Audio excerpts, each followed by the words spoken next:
Olá, bom dia. Bom dia, hoje é quarta-feira, 25 de setembro. Participe do Visual através do Facebook, no endereço facebook.com/Visual TV Brasil. Os destaques do dia são: começa hoje o 12º Congresso do Instituto Nacional de Educação de Surdos. E você vai conferir uma entrevista especial com a diretora do Instituto. E ainda as notícias do esporte. O Visual começa agora.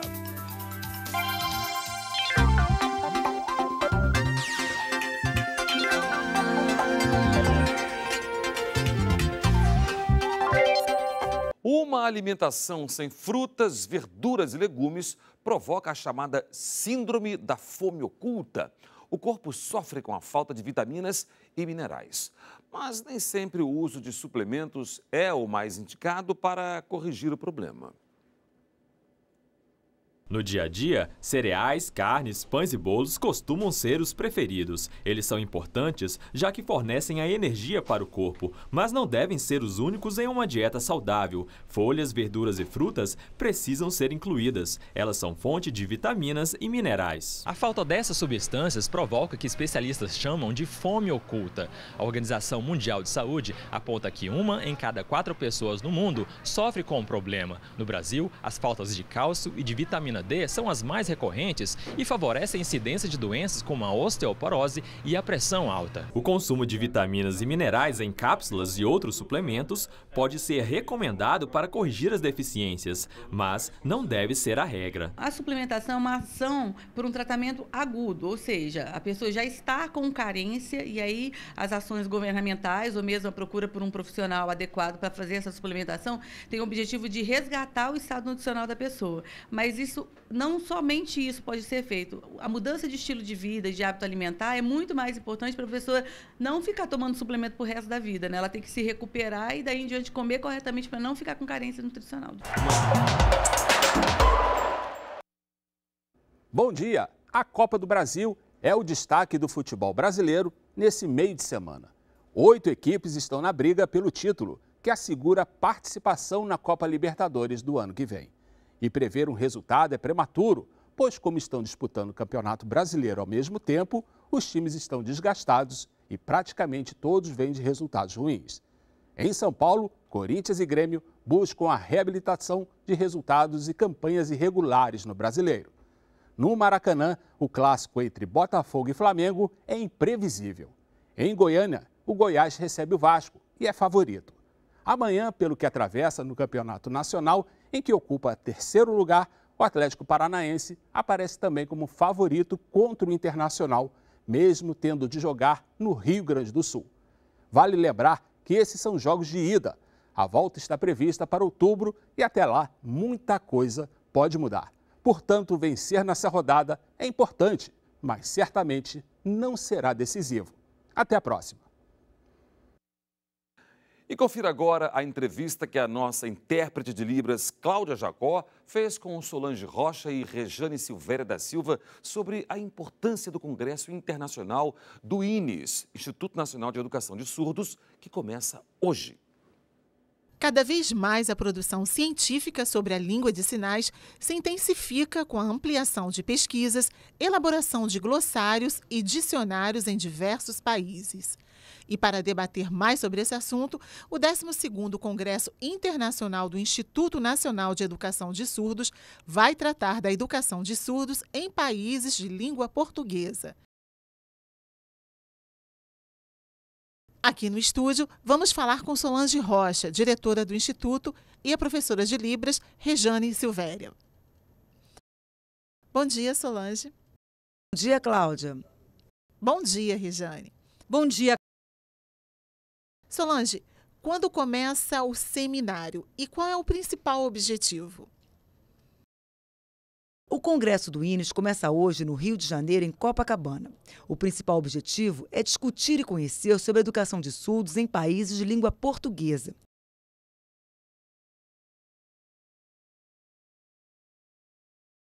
Porque existem grupos de profissionais que estudam e pesquisam, mas cada um em seu país de origem, e esta é uma oportunidade para que estes conhecimentos sejam compartilhados.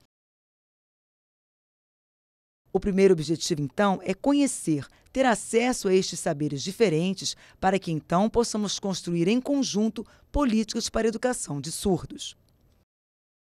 O que se pretende e qual a importância deste seminário? Em primeiro lugar, conhecer o trabalho realizado em cada um desses países participantes do Congresso e também firmar parcerias.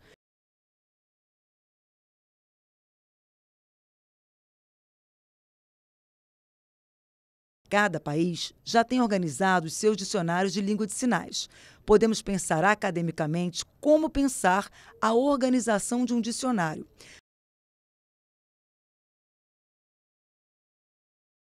Precisamos conhecer também como cada país elabora seu material didático do ensino para surdos, entre tantas outras coisas.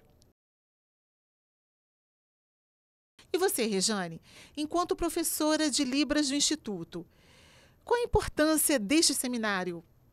Bom, enquanto responsável pelo núcleo que elabora o curso de Libras no INES, conheço de perto o contexto brasileiro no ensino da língua de sinais. Vai ser fundamental conhecer as experiências linguísticas dos países convidados. O seminário vai tratar da educação de surdos em países de língua portuguesa. Qual a contribuição educacional que esses países podem dar para os surdos do Brasil? Eu pergunto porque eu sei que as línguas de sinais, elas não são universais.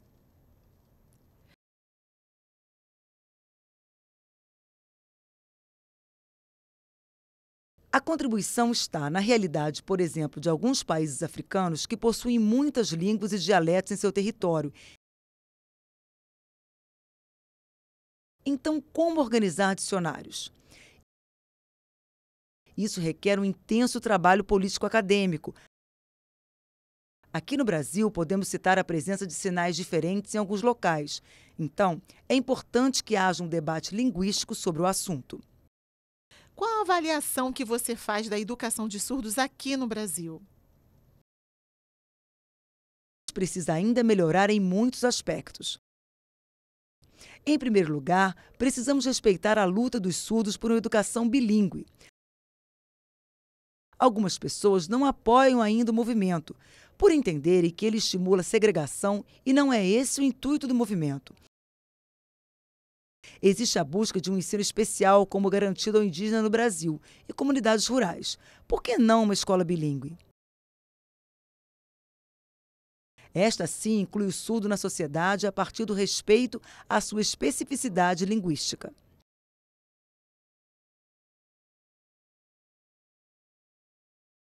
E para você, Rejane, qual é a sua avaliação?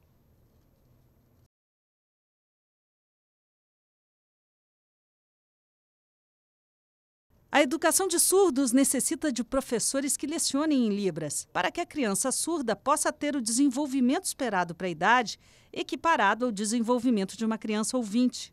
E você percebe alguma evolução? Muita coisa tem mudado. Uma grande conquista foi a Lei de Libras. Com isso, cresceu os cursos de Libras e cada vez mais professores aprendem a língua de sinais. Ainda existem outros patamares a serem conquistados, mas faz parte do processo. É por isso que lutamos, acreditamos no futuro melhor.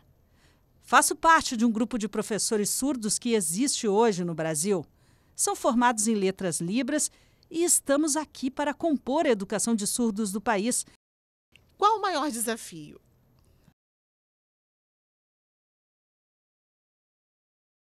Apesar do INES ter completado 156 anos aqui no Rio de Janeiro e ser referência de educação de surdos no Brasil, ainda existem pessoas que não conhecem o INES e nem a educação de surdos. Lugares estes onde o surdo ainda é deixado dentro de casa, discriminado ao extremo. A nossa luta constante é pela difusão da informação para que todo brasileiro saiba que o surdo pode estudar, que os surdos precisam aprender a Libras para melhorar a sua vida, não só profissional e escolar, mas também a sua vida afetiva. Famílias são marcadas pela falta de comunicação com seus parentes surdos dentro de casa. Uma convivência que guarda um distanciamento tão duro que traumatiza, que exclui o surdo de seus familiares, onde todos falam na língua oral, e o surdo fica sem compreender o que é dito. Ele parece um estrangeiro dentro do próprio ambiente familiar. É preciso mudar essa realidade.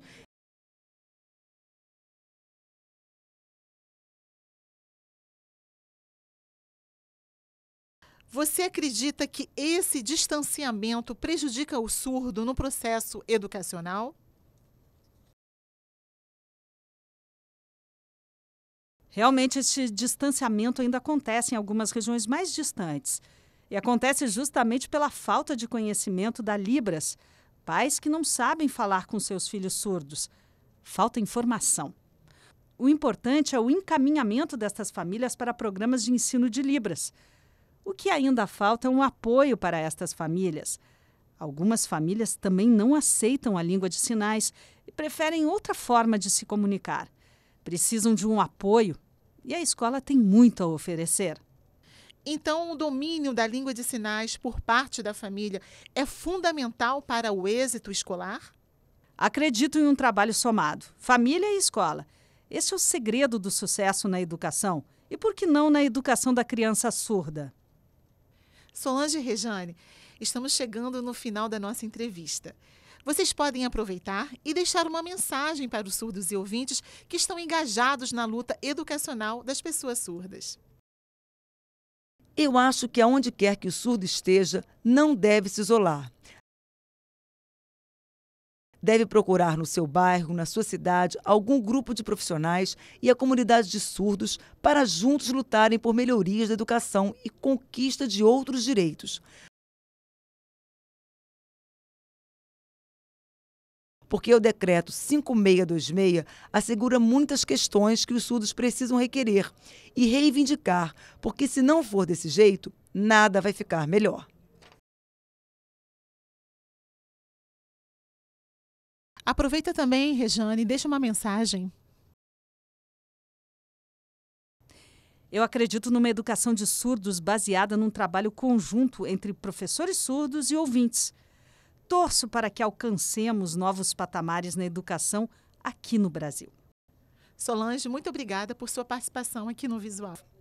Eu é que agradeço e parabenizo o trabalho do Visual. É de extrema importância. Rejane, eu também agradeço a sua participação. Eu também agradeço a oportunidade de poder divulgar nosso trabalho. E o Visual de hoje está terminando, Jonatas. Mas a gente volta amanhã, hein? É isso, Davi, às 8 da manhã, no horário de Brasília. E lembre-se de deixar seu comentário no nosso Facebook. Bom dia. Tchau para você. Legal, né?